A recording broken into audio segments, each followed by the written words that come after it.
मांगे, मेरी बच्ची मांगे, नारी का नारा, मजदूर का नारा, दलितों का नारा, आदिवासियों का नारा, जंगों से लेंगे, दंगों से लेंगे, हिंसा से लेंगे।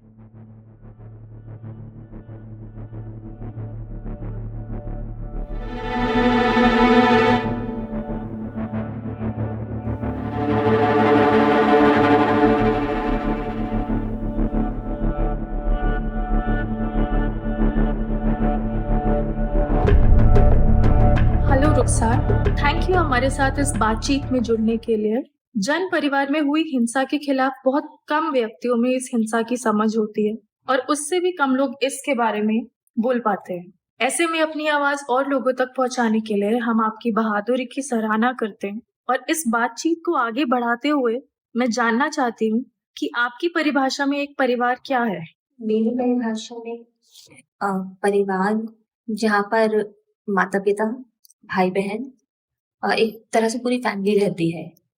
पर सिर्फ फैमिली या फिर माता-पिता, भाई-बहन को मैं परिवार नहीं कहूँगी। परिवार मैं उन्हें तब कहूँगी जब उनमें आपसी प्यार होगा, किसी के साथ कोई भेदभाव नहीं, क्योंकि बहुत जगह पर होता है कि जहाँ पर लड़का और लड़की में बहुत भेदभाव होता है। अगर ये भेदभाव होगा तो वो परिवार नहीं है, नहीं होगा तो वो मेरे लिए परिवार है। आप जिस परिवार में बड़े हुए, क्या उस परिवार और अपने बचपन के बारे में आप कुछ शेयर करना चाहेंगे?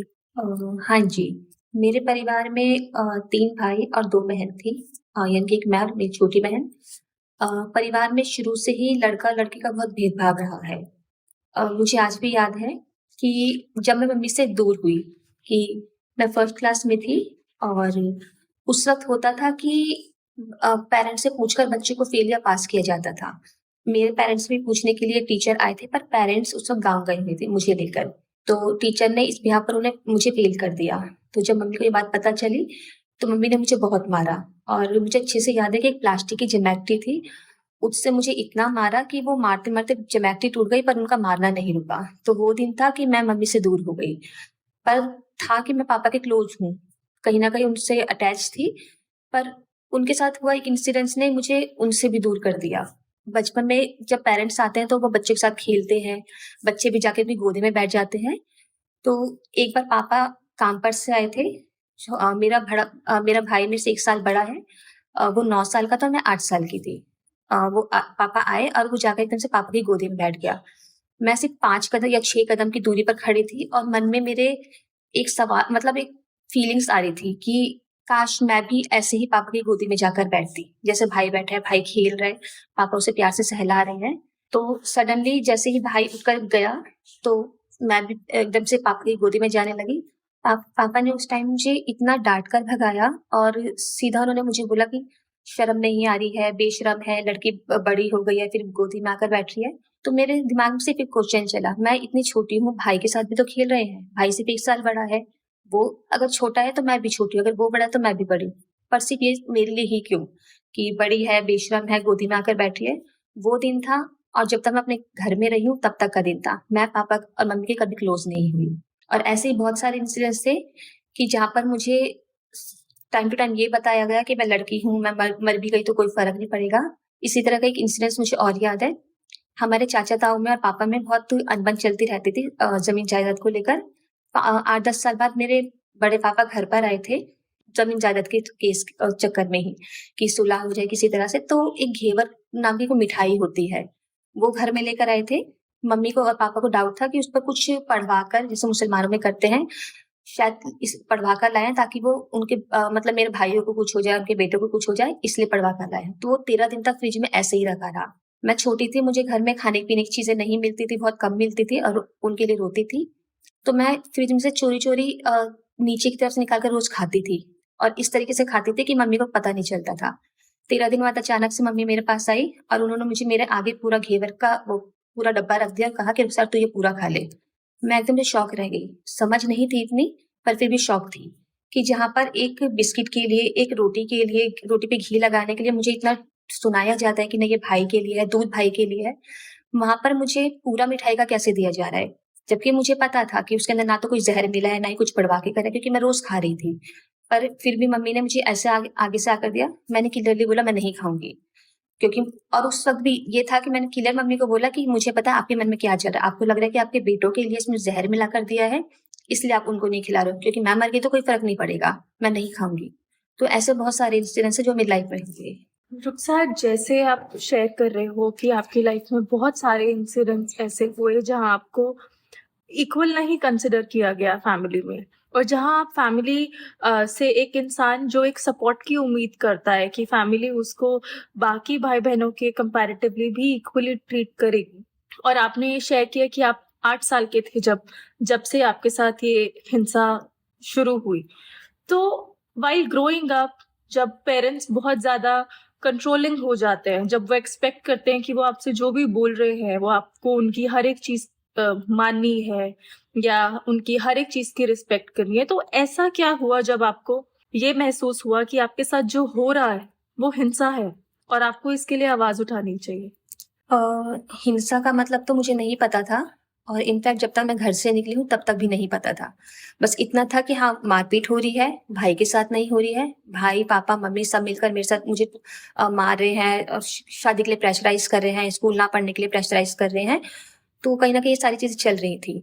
और एक दिन ऐसा भी आया कि जब मैंने क्लियरली बोला कि मैं शादी नहीं करूँगी, और वो दिन था कि मेरे लाइफ़ में स्ट्रगल शुरू हो गया कि उनकी मारपीट और बढ़ गई।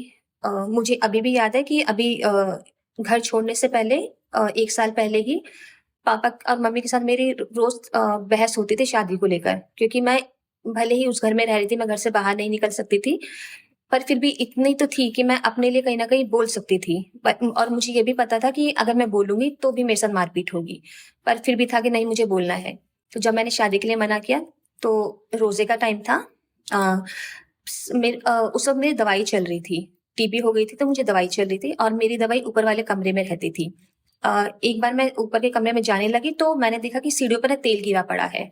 मुझे डाउट हुआ कि पहले तो मैं समझ नहीं आई कि तेल कैसे गिरा पड़ा है, पर मैंने, क्योंकि मेरा दिमाग इन चीज़ों में बहुत चलता था, मैंने चेक करने की कोशिश करी कि तेल अपने आप ही गिरा है या किसी ने फैलाया है तेल, क्योंकि अगर तेल गिरता, किसी के हाथ से छूटा तो वो एक धार में नीचे होकर आता, चारों तरफ छींटे जाती, जबकि जो सीढ़ियों पर तेल गिरा था वो ऐसे गिरा था जैसे किसी ने हाथ से मतलब फैला दिया हो।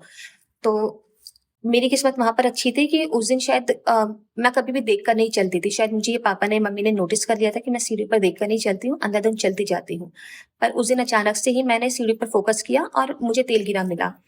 मैं ऊपर नहीं गई, मैंने सीधा मम्मी से पूछना शुरू किया।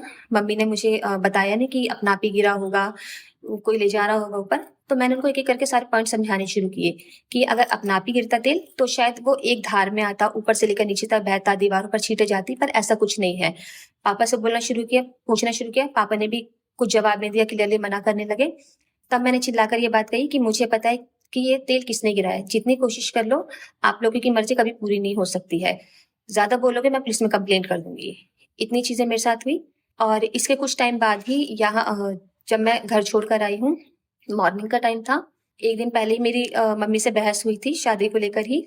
मम्मी ने उस वक़्त तो कुछ नहीं बोला कि ठीक है मत कर, या फिर तू ऐसा जवाब दे रही है, कुछ नहीं बोला, शांति से सुनती रही। शाम को पापा आए, पापा-मम्मी में डिस्कशन चला। क्या डिस्कशन हुआ मुझे आज तक नहीं पता। पापा ऊपर कमरे में गए, उसके बाद 10 मिनट बाद नीचे आ गए। उस वक़्त भी मैंने ज़्यादा नोटिस नहीं किया, पर सुबह जब बात स्टार्ट हुई, सुबह 6 बजे से शादी को लेकर, पापा सीधा ऊपर गए, ऊपर से डंडा लेकर आए और मुझे मारना शुरू किया।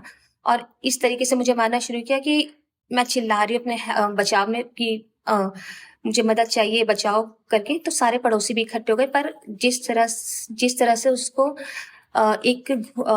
उस बात को बिल्कुल घुमा दिया था, मेरे अगेंस्ट ही कर दिया था, वो बिल्कुल अलग ही तरह से था। जब आपने जन परिवार हिंसा के खिलाफ आवाज उठाई, जब आपने अभी जैसे आपने बोला कि आपने एक डिसीजन लिया कि मुझे इस घर में नहीं रहना है, मुझे यहाँ से स्टेप आउट करना है, तो जब आपने उसके खिलाफ आवाज उठाई, हिंसा के खिलाफ आवाज उठाई, तो किस तरह की स्ट्रगल्स या परेशानियां आई, या आपकी समझ से किस तरीके के बदलाव होने से ये परेशानियां थोड़ी कम भी हो सकती थी?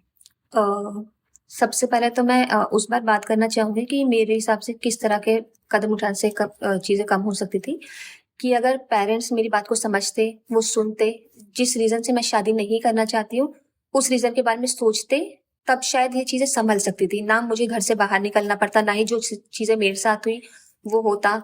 तो हाँ, पहले तो मैं यही कहना चाहूँगी। उसके बाद जो भी चीज़ें हैं कि इसमें स्ट्रगल मुझे बहुत आया है, क्योंकि जब मैंने ये सारी चीज़ें मेरे साथ हुई कि मेरे साथ घर के अंदर मारपीट हो रही है, मुझे मारा-पीटा जा रहा है, सारे पड़ोसी इकट्ठे हो गए हैं।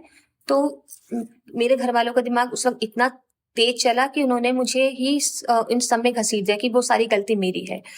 मेरे बाल बिखरा दिए। कभी पूरी ज़िंदगी में मैंने, जब से मैंने होश सँभाला है, अपनी गली से चुन्नी नहीं उतारी, क्योंकि हमारे घर में इस तक की परमिशन नहीं थी। खाना बना रहे तो चुन्नी ओढ़नी है, वॉशरूम में जा रहे तो चुन्नी ओढ़नी है, कभी किसी के सामने नहीं आना है। पर उस दिन ऐसा हुआ कि मेरे गले से चुन्नी उतार के मेरे भाई ने मेरे हाथ बाँधे, मेरे पैर बाँधे और मेरे पापा ने मेरे बाल बिखरा दिए। बड़े वाले भाई को बोला कि तू ऑटो लेकर आ, इसको हम पागलखाने ले जा रहे हैं। सबके सामने मुझे घसीटते हुए ऑटो में बिठाया और इस तरह से मेरी हालत कर दी कि अगर कोई मुझे देखे तो वो सोचने पर मजबूर हो जाए कि हाँ, सचमुच इसको पागलपन का दौरा पड़ा है। क्योंकि मम्मी भी ये चीज़ कहती जा रही थी, पापा भी ये चीज़ कहते जा रहे थे कि इसको पागलपन का दौरा पड़ा है, हम इसको मेंटल हॉस्पिटल ले जा रहे हैं। पूरे रास्ते सिर्फ मेरे माइंड में 2 ही चीज़ घूम रही थी और उसके अलावा ऐसा नहीं था कि कुछ और सवाल घूम रहा हो। ना मुझे अपनी ज़िंदगी का था, ना कुछ था। पहला माइंड में सिर्फ यही चीज़ घूम रही थी कि शायद अब मैं कभी वापस नहीं आ पाऊँगी। यहाँ पर बोलकर जा रहे हैं कि मुझे मेंटल हॉस्पिटल ले जा रहे हैं, पर रास्ते में कहाँ फेंकेंगे मुझे नहीं पता। दूसरा, मेरे दिमाग में सिर्फ यही चीज़ें चल रही थी कि स्कूल टाइम की एक टीचर है, वो उसी रास्ते में कहीं रहती थी, कि काश वो मुझे रेड लाइट पर देख ले, जब बत्ती रेड लाइट हो तो वहाँ पर शायद मुझे देखे और मुझे पूछे, मुझे बचाए वहाँ से। पर ऐसा कुछ नहीं हुआ। हॉस्पिटल गई, वहाँ पर डॉक्टर ने मेरी बात नहीं सुनी, पुलिस आई, उन्होंने मेरी बात नहीं सुनी। वो सिर्फ अपने ही बोले जा रहे हैं कि ये माँ बाप है, बुजुर्ग है, ये तुझे क्या मारेंगे, शादी करने में क्या प्रॉब्लम हो रही है, क्या किसी और से प्यार करती है। तो ये सारी चीजें चलती और ये कंटिन्यू 3 दिन तक चलता रहा। दूसरे दिन भी पापा ने मुझे जब हाथ पैर खोले, बहुत मुझे इमोशनल करके मुझे बात बोली कि देख, तू हमारी बात नहीं मानती है, अगर बात मान ले तो आंखों में आंसू के साथ, जैसे कि सारी गलती मेरी ही है कि तू हमारी बात नहीं मान रही थी। अगर तू सारी बात मान लेती तो शायद ये चीजें नहीं होती। तो हमारी बात मानेगी तभी तेरा हाथ खोलेंगे, शादी के लिए हाँ कहेगी तभी हाथ खोलेंगे। और इसी कंडीशन पे मेरे हाथ खोले। और जब मेरे हाथ खुले तो मैंने अपने हाथों की तरफ देखा कि मेरे हाथ पूरे स्वेलिंग कर रहे थे। मेरी इतनी हिम्मत नहीं थी कि मैं ठीक तरीके से वॉशरूम में जा पाती। फिर भी वॉशरूम में गई, मुंह धोया और जैसे तैसे बाहर निकली। तो ये चीजें कंटिन्यू 3 दिन तक चली हैं। इसके बाद जब सारी चीजें हो गई, क्योंकि फैमिली का था कि मैं शादी कर लूं, मैंने भी हाँ कह दी थी, पर मन में था कि कुछ भी हो जाए मैं शादी नहीं करूंगी। क्योंकि जहां मेरी इतनी बेइज्जती कर दी है, सबके सामने मुझे इस तरह से लेकर चले गए हैं, घर के बाहर कभी निकलने नहीं दिया है, चुन्नी कभी गले से उतारने नहीं दी और मेरी आज ऐसी हालत करके ले गए, तो मैं शादी नहीं करूंगी। हाँ कर दूंगी, बारात भी आएगी, पर शादी वाले दिन छत पर से कूदूंगी। हाथ पैर ही टूटेंगे, टूटने दो, क्योंकि वो तो पापा ने वैसे भी बोल दिया था कि इसके हाथ पैर तोड़ देता हूँ, जेल जाने की जिम्मेदारी मेरी। तो ये मेरा फैसला फाइनल था। ये सारी चीजें चली और इस सोच से पहले मैंने सुसाइड भी अटेम्प्ट करने की कोशिश करी। और जब सुसाइड मैंने अटेम्प्ट किया तो उससे भी पापा को कोई रियलाइज नहीं हुआ कि हाँ बेटी है, उसने इतना बड़ा कदम उठाया, कुछ सोच समझ कर उठाया, कुछ लगा होगा इसको इसलिए कदम उठाया। उसके बावजूद भी पापा का यही कहना था कि तूने फिनाइल पिया, फिनाइल से तो चीटा भी नहीं मरता है, तू तो मर के हमें डरा रही थी। मरने भी गई और वापस भी आ गई। तब मेरे माइंड में सारी चीजें चली कि अगर मैं मर गई तो जाहिर सी बात है जो चीज उन्होंने मेरे लिए बोली है कि मैं पागल हो गई हूँ, मेरे पागलपन का दौरा पड़ा है, वो सच हो जाएगी। क्योंकि इनके पास ईबास वाले सारे डॉक्यूमेंट थे, जितने भी प्रूफ थे, मेडिसिन थी इनके पास, तो वो सच हो जाएगी। तब से मैंने कोशिश करनी शुरू की कि घर से बाहर निकलने की। और उसी वक्त से था कि ठीक है, मैं शादी कर लूंगी, मैं शादी वाले दिन छत से कूदूंगी, हाथ पैर टूटने दो। तो उसके बाद घर में फिर मैगजीन्स मुझे मिली, उसमें मुझे कुछ एनजीओ के नंबर मिले और फिर बातचीत मम्मी को किस तरह कन्विंस करके मैं हॉस्पिटल गई और वहां जाकर मेरी डॉक्टर से बात हुई और उन्होंने मुझे सपोर्ट किया। जब आपका जर्नी शुरू हुआ, जब अपने घर से आप निकले सपोर्ट लेने के लिए, तो वो जर्नी कैसा था? क्या सपोर्ट लेना इजी रहा आपके लिए और कब मदद मिली आपको? और सपोर्ट लेना इजी नहीं था, क्योंकि मेरे लिए घर से निकलना ही बहुत चैलेंजिंग था। क्योंकि मुझे ये चीज पता थी कि अगर मैं एक बार घर से निकली और उन्होंने मेरे पास कुछ देखा, क्योंकि मैं जब घर से निकलने की तैयारी करी थी उसके साथ साथ बहुत सारी चीजें अपने पास रखकर जा रही थी। जैसे जो भी मेरे साथ हुआ है वो लेटर लिखकर जा रही थी, जितने भी फोन नंबर से मुझे मिले थे। क्योंकि पापा हमेशा एक बात कहते थे पुलिस के सामने कि हम तो इसकी शादी ही नहीं करवा रहे हैं, ये झूठ बोल रही है, ये पागलपन में बोल रही है। तो मैंने पापा के फोन में से वो सारे नंबर से निकालने शुरू किया और वो इस तरह से छुपाए मैं कि सूट की में बाजू की सिलाई होती है वहां रखे, पजामे की सिलाई में छुपाए। और जो भी लेटर अपनी पूरी जर्नी को लेकर था वो मैंने अपनी जांघ पर पैंटी के साथ बांधे। पर डर ये भी था कि अगर मैं घर से बाहर निकली और गलती से मेरी चेकिंग हुई तो शायद मैं कभी जिंदगी में ही बाहर नहीं निकल पाऊंगी। पर जैसे तैसे घर से निकली बाहर। वहां जाकर भी पापा बिल्कुल कदम से कदम मिलाकर चल रहे थे कि अगर मैं डॉक्टर के पास जा रही तो वो बिल्कुल दरवाजे के पास खड़े हैं, अगर मैं पर्ची बनवा रही तो वो बिल्कुल वहीं पर खड़े हैं। डॉक्टर के पास गई, वहां पर जाके जब डॉक्टर से बात करी तो उन्होंने मेरी चीजों को समझा और फिर उन्होंने एक संस्था में मेरी बात करवाई। पर वहां पर जिन संस्था में मेरी बात हुई उन्होंने मेरे से पूछा कि हम आपको लेने आए या फिर आप हम तक पहुंचोगे। पर मुझे ये भी लग रहा था कि अगर मैंने उनको बोला कि ठीक है आप मुझे लेना जाओ, अगर पापा की बातों से वो कन्विंस हो गए कि नहीं लड़की सचमुच ही पागल है, तो मेरे लिए ये भी ऑप्शन बंद हो जाएगा। किस कॉन्फिडेंस के साथ क्या सोचकर मैंने बोला कि मैं खुद ही आऊंगी, वो मुझे आज तक नहीं समझ आया। पर शायद उस दिन किस्मत मेरे साथ ही चल रही थी। मैंने कहा कि मैं आ जाऊंगी आपके पास। और तीसरे दिन फिर मैंने मम्मी को कन्विंस किया और मम्मी फिर मेरे से कन्विंस हो गई। आई मैं हॉस्पिटल में, वहां पर जिस डॉक्टर से मेरी पहले दिन बात हुई थी वो डॉक्टर मुझे नहीं मिले। उनको ढूंढते हुए मैं इमरजेंसी तक पहुंच गई। वहां जाकर जब डॉक्टर मिले तो तब ये सारी चीजें हुई। अभी जब आप अपनी लाइफ को देखते हो तो ऐसा क्या है जो आपको अपने लिए बहुत गर्व महसूस कराता? मेरे लिए जो गर्व वाली बात है वो ये है कि मैं सबसे पहले कॉन्फिडेंस मेरे अंदर आया है। मैं अपने लिए कुछ कर सकती हूँ। मैं घर से कभी बाहर नहीं निकली, एक कदम कैसे बढ़ाते हैं मुझे नहीं पता। जब भी मैं घर चलती थी कि पापा के साथ कभी मेडिसिन लेने गई या फिर कहीं गई तो मेरे नजरें सिर्फ जमीन में होती थी कि वो बैठे हैं, वो मुझे देख रहे होंगे, कैसे चलते हैं मुझे नहीं आता। पर जब आज मैं घर से बाहर निकली हूँ मुझे बहुत खुशी होती है कि मैं सिर्फ अपने लिए ही नहीं दूसरों के लिए भी कैपेबल हूँ। दूसरों की हेल्प के लिए, दूसरों को ले जाने के लिए हर जगह मैं पहुंच सकती हूँ। आज जहां पर भी मुझे जाना होगा मैं अपनी मर्जी से जा सकती हूँ, कोई रोक टोक नहीं है। जहां घर में मेरे पास 4 जोड़ी कपड़े थे वहां मैं अपनी मर्जी से कपड़े खरीद सकती हूँ। कोई बंदिश नहीं है कि नहीं तुम्हें यही करना है, नहीं तुम्हें शादी करनी है, तुम्हें पढ़ना नहीं है। आज मुझे अभी भी मैं जब एग्जाम देकर आ रही थी तो खुद पर एक प्राउड फील हो रहा था कि आज मैं अपनी मर्जी से एग्जाम देना है। कोई प्रेशर नहीं है, किसी का दबाव नहीं है मेरे ऊपर कि नहीं तुम्हें पास ही होना है, तुम्हें अच्छे मार्क्स लाने हैं। अपनी मर्जी से अच्छा है बुरा है पर गर्व है खुद पर कि जैसा है मैं खुद के साथ हूँ।